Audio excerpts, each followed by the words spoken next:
वित्त मंत्री निर्मला सीतारमण अमेरिका के दौरे पर है और सैन फ्रांसिस्को में भारतीय समुदाय को उन्होंने संबोधित किया। वित्त मंत्री ने कहा कि इस साल के अंत तक अमेरिका के साथ व्यापार समझौते की उम्मीद है।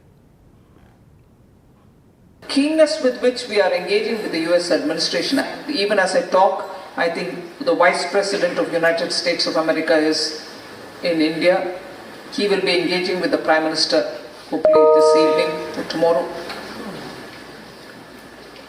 In between all this, the additional USTR had visited India to see the progress or to engage with the negotiating team who's dealing with the tariff-related negotiation and with the bilateral trade agreement that we want to sign.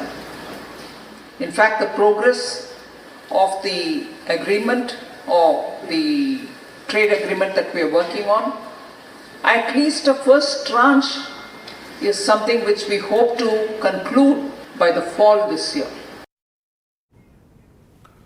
इधर मार्च में core industry की रफ्तार में थोड़ी सी तेज़ी देखने को मिली है। मार्च में 8 कोर इंडस्ट्री की ग्रोथ 3.4% से बढ़कर 3.8% हो गई है। इस दौरान क्रूड ऑयल प्रोडक्शन -5.2% से बढ़कर -1.9% पर आ गया है।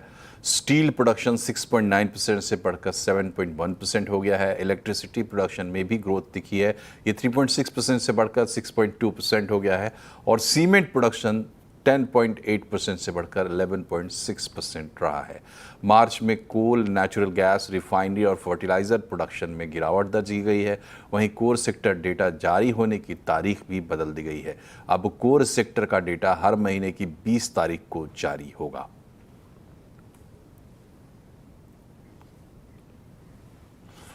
और अब बात करते हैं बाजार की। बाजार में तेजी का दौर लगातार जारी है। 5वां दिन लगातार सेंसेक्स निफ्टी बढ़त पर बंद हुए हैं। कारोबारी हफ्ते के पहले दिन निफ्टी 274 पॉइंट चढ़ा और सेंसेक्स ने 855 पॉइंट की बढ़त तेजी हासिल की। वहीं निफ्टी बैंक रिकॉर्ड ऊंचाई पर बंद हुआ है। निफ्टी बैंक पहली बार 55,000 के पार पहुंचा।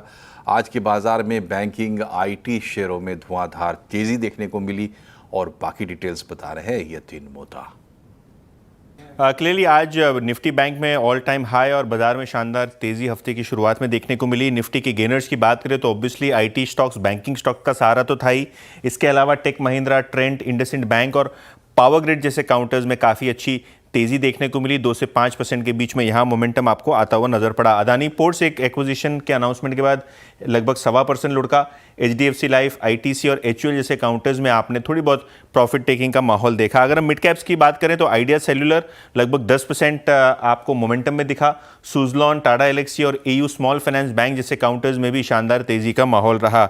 अगर हम निफ्टी के मिड कैप लूजर्स की बात करें तो मैरिको, मैक्स इंडिया, कोल इंडिया, कोलगेट और एनटीपीसी एनर्जी जैसे काउंटर्स में थोड़ी बहुत आपको हल्की फुल्की सुस्ती दिखी। हालांकि ऑयल एंड गैस शेयर्स में ज़बरदस्त दमखम था। गेल जैसे काउंटर्स में 5% का अच्छा मोमेंटम देखने को मिला। इसके अलावा एमजीएल, आईजीएल जैसे गैस स्टॉक्स में खरीदारी का मूड था और आईओसी के काउंटर में भी आपने लगभग 3.25% के आसपास की तेज़ी देखी। और सोना लगातार चमक रहा है। इस बार रफ्तार कुछ अलग ही है। एमसीएक्स पर सोने ने एक बार फिर नया रिकॉर्ड बनाया है। ना सिर्फ इंटरनेशनल टेंशन बल्कि आने वाली अक्षय तृतीया जैसे फेस्टिवल से भी सोने की डिमांड बढ़ने वाली है। डिटेल्स बता रही है मनीषा गुप्ता। सोने की रिकॉर्ड हाइज की जो बढ़त है वो यहाँ पर जारी है। $3400 पर आउंस के लेवल्स अब हमने यहाँ पर आते हुए देखे हैं और सिर्फ डॉलर टर्म्स में नहीं, बाकी काफ़ी सारी करेंसीज में सोने ने यहाँ पर ऑल टाइम हाइज बनाया है। इंडियन मार्केट्स की अगर बात की जाए तो अगर मेकिंग चार्जेस और जीएसटी 3% का यहाँ पर जोड़ दिया जाए तो ₹1,00,000 प्रति 10 ग्राम पर अब सोने के प्राइसेस आ पहुँचे हैं। इस साल में अब तक 29% की तेज़ी है। पिछले 12 महीनों की अगर बात की जाए, पिछले 1 साल की, तो 45% से ज़्यादा रिटर्न सोने ने आपको को यहाँ पर दिए हैं। एब्सोल्यूट सेफ हेवन बाइंग है।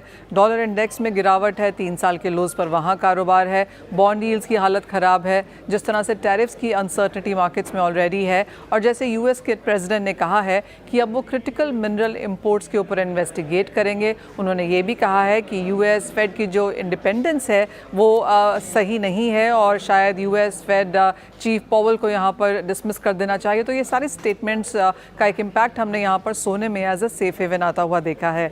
आगे जाते हुए भी बाज़ार को लगता है कि जिस तरह से यूरोपियन यूनियन ने इंटरेस्ट रेट्स घटाए हैं उसका फ़ायदा सोने को मिला है।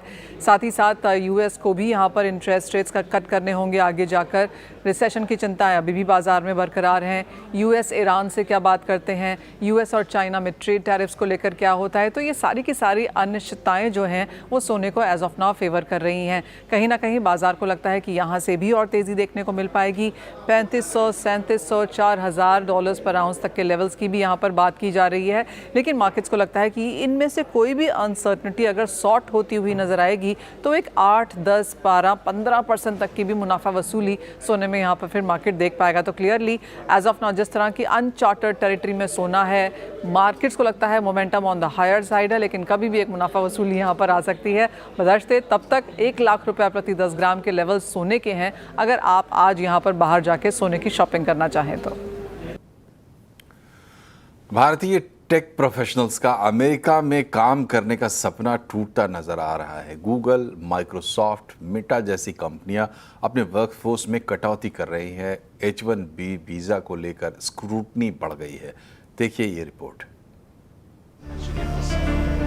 दशकों तक भारतीय आईटी प्रोफेशनल्स का एक सपना रहा है अमेरिका और सिलिकॉन वैली में काम करना, लेकिन अब वहां आईटी प्रोफेशनल्स को नई नई परेशानियों का सामना करना पड़ रहा है और उनका सपना टूटता नजर आ रहा है। गूगल, माइक्रोसॉफ्ट, मेटा जैसी कंपनियां अपनी वर्कफोर्स में कटौती कर रही हैं। पिछली तिमाही में कंपनियों ने अपनी वर्कफोर्स में करीब 3000 लोगों की कटौती की है। इसके साथ ही सैलरी हाइक, नई भर्ती पर रोक और बेंच सिटिंग भी कम हो गई है। अमेरिका में H1B वीजा को लेकर स्क्रूटनी भी बढ़ गई है। ये मेरे हिसाब से पूरी तरह से फैक्टर नहीं हो रहा है कि जो एफिशिएंसी आपको मिल रही है एआई के कारण, उसके कारण जो है हो सकता है कि आपको नियर टर्म मार्जिन शायद कंपनी में इम्प्रूवमेंट भी हो, लेकिन जो रिक्वायरमेंट होती है आईटी प्रोफेशनल की, स्पेशली कोडर्स, अब जो है कंसल्टेंट थोड़ा आप अलग रखिए जो कि इंडियन आईटी ज्यादा करते नहीं है, लेकिन जो बेसिक कोडिंग है वो काफी हद तक जो है आपको कम लोगों से कर पाएंगे। दूसरी तरफ अमेरिका के टैरिफ वॉर ने अनिश्चितता का माहौल बना दिया है। अमेरिकी और यूरोपियन कंपनियां अपने आईटी बजट में लगातार कटौती कर रही हैं। नतीजा करीब $280 बिलियन की भारत की सॉफ्टवेयर इंडस्ट्री भी दबाव में है और आईटी कंपनियों के नतीजों में रेवेन्यू ग्रोथ पर असर दिख रहा है और आगे के लिए गाइडेंस भी काफी कमजोर है। आईटी के स्टॉक्स बहुत सस्ते तो नहीं रहे और अगर आप उनकी पिछले साल भर की ग्रोथ देखें तो ये भी कोई ऐसा सुपर नॉर्मल ग्रोथ है नहीं है। उनके जो पीछे के 5-6 साल की जो ग्रोथ है उसके कंपैरिजन में अब ग्रोथ काफी कम हो गई है। तो अगर ये ग्रोथ ठहराव की तरफ जा रही है तो क्या हमें उनको इतनी ज्यादा वैल्यूएशन देनी चाहिए, ये एक सवाल उठता है। अभी अमेरिकी कंपनियां अनिश्चितता के चलते सभी कॉन्ट्रैक्ट टाल रही हैं। लिहाजा जब तक टैरिफ का मसला किसी अंजाम तक नहीं पहुंच जाता, आईटी कंपनियों के लिए राह आसान नहीं होगी। असीम मनचंदा, दिल्ली।